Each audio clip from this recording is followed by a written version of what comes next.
Hey, scientists, grab those lab coats and goggles as today we will work to create models to show how organisms interact with living and non living things to survive in their ecosystems.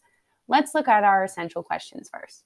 Now, let's talk about our essential question. Remember, essential questions in science and in different lessons can help us think about what we already know about a topic, and it helps us connect to new ideas that we're going to learn today to help us produce a new thought about the topic.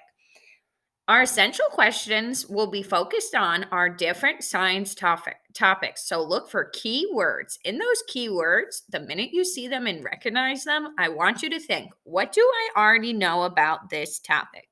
Once you have that in your mind, you want to look at the question again to see what we're trying to answer today or what are we trying to answer about that topic. It's important to remember that an essential question is like a goal as well. By the end of our science lesson, you should confidently be able to answer the essential question.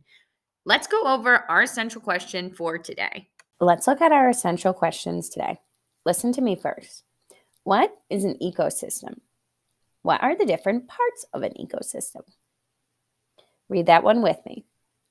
What is an ecosystem? What are the different parts of an ecosystem? Let's look at the second one. How do living components in an ecosystem support the other components? Say that one with me.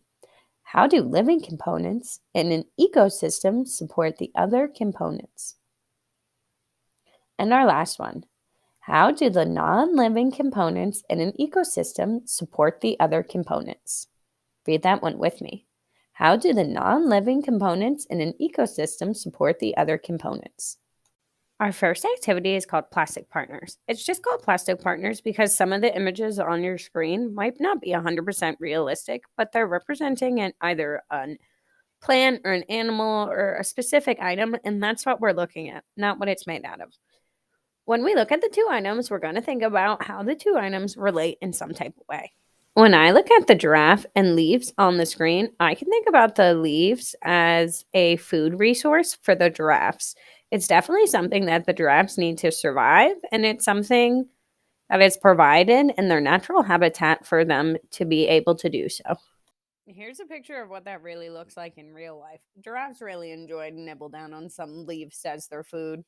For this next item, think about worms and dirt. Remember, think about actual worms and dirt. You may have a different model of worms in your classroom, like a plastic model, and you may have some real bits of soil, but think about how real life worms and dirt are related or interact with one another. Now that you've had time to discuss and talk as a group for different ways that you recognize that worms and dirt relate to one another, let me explain some of the ideas that I had. When I looked at worms and dirt, I thought that the relationship may be that the worm depends on the dirt for its habitat, so where the worm lives, and as a food source. I remembered this because I've seen worms nibble in different parts of the soil and grass, and I've also seen them come out of the ground in different holes, kind of like in this picture. Okay, now it's up for you guys as a class to discuss more about these different items and how they can partner up or relate to one another. I'll show you 3 more pairings. Pause the screen, talk with a partner, and then discuss as a class, creating a list on how the items that you see may relate to one another.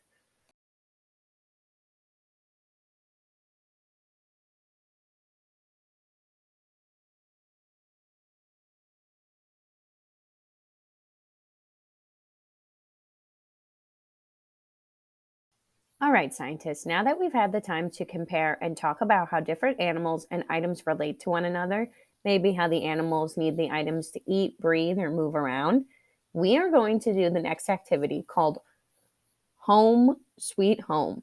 In this activity, you will get a chance to create a model of an environment based on a specific animal that you are given. You're going to need to label the living and non-living things in the environment that are important to the specific animal that you get. For this first part of the activity, you are going to discuss what animals and plants need to survive, and what are some needs that non living things provide for the living things around them? As you guys talk about this as a class and in small groups, make sure to take the notes in your student journal to further use them when you create your own environment for your animal. Now it's time to get a picture of the organism that you will be using for this activity. You will be given an animal. It might be a sticker, a picture of a toy, but whatever it is, it represents a specific type of animal. Your first job is going to be to draw your organism in your student journal. Now, just focus on drawing the organism. Don't add a lot around it for right now. As you work your way down the questions in your student journal, you will see it's asking you specifics about your organism. Maybe what your organism eats, what may be around it, and what adaptations it may need for breathing. As you explore these different questions and come up with answers to add to your student journal, you'll draw the additions onto the space where you originally drew the picture of your organism.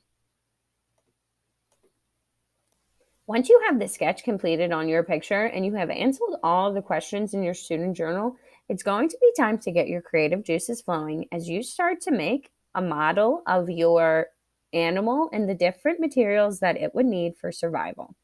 While you make this